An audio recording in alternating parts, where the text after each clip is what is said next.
আমরা অত্যন্ত মর্মাহত যে কিছুক্ষণ আগে আমরা খবর পেলাম আমাদের পার্শ্ববর্তী দেশ ভারতের আহমেদাবাদ বিমানবন্দর থেকে উড্ডয়নকালে একটি প্লেন উড্ডয়নের সঙ্গে সঙ্গে প্রায় 1-2 মিনিটের মাথায় পার্শ্ববর্তী এলাকায় একটি মেডিকেল বিল্ডিংয়ে আসতে পড়ে এবং আগুন লেগে যায়। তো উদ্ধার কাজ ওখানে চলছে। আসলে মৃতর সংখ্যা এখনো মোটামুটি জানা যায়নি। 200 ক্রু সহ 220-25 জন যাত্রী এবং ক্রু মিলে ছিলেন।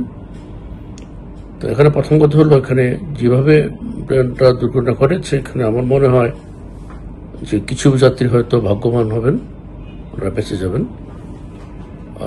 আর একটা কথা হচ্ছে যে এখানে এই যে দুর্ঘটনার যে কারণটা, সেটা যদিও তদন্ত ছাড়া বলা উচিত হবে না বা বলা উচিতও না।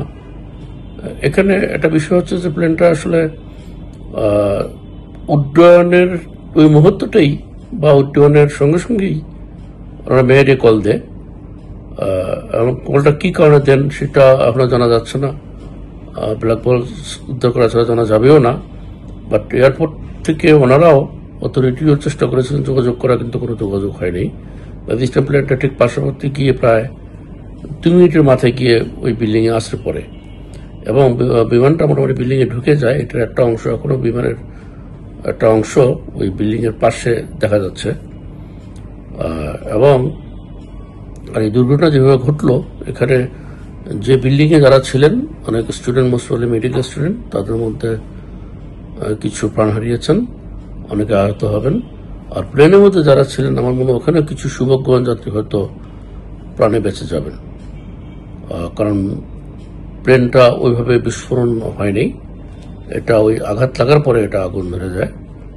তো সেটা যেহেতু এখানে হাইলি দাহ্য পদার্থ থাকে, ওই জন্য যে কোনো প্লেন দুর্ঘটনা এটা আগুন ধরে, এখানেও তাই হয়েছে।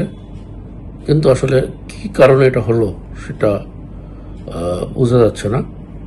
কারণ হচ্ছে এখানে যদি টেকনিক্যাল প্রবলেম, তো অবশ্যই টেকনিক্যাল প্রবলেমটা 2 রকম, একটা হচ্ছে ম্যানমেড, একটা হচ্ছে নেচারমেড।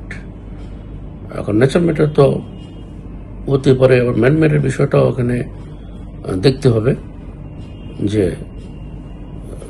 তদন্ত করে যারা যে প্রসিডিউরগুলো যেভাবে যেটা করার কথা ছিল, চেক অ্যান্ড ব্যালেন্স সেটা করা হয়েছিল কিনা।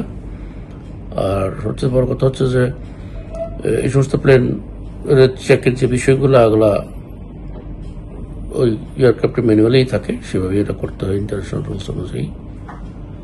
আর একটা সমস্যা এখানে যেটা দেখা যাচ্ছে সেটা হচ্ছে যে এই যে যাত্রীগুলি ওই একটা বিল্ডিং এর উপর যেহেতু জাহাজটা পড়েছে, এখন যাত্রীগুলো কিন্তু ওই বিল্ডিং এর আশেপাশেই ওই বিভিন্ন ছড়িয়ে ছিটিয়ে আছে।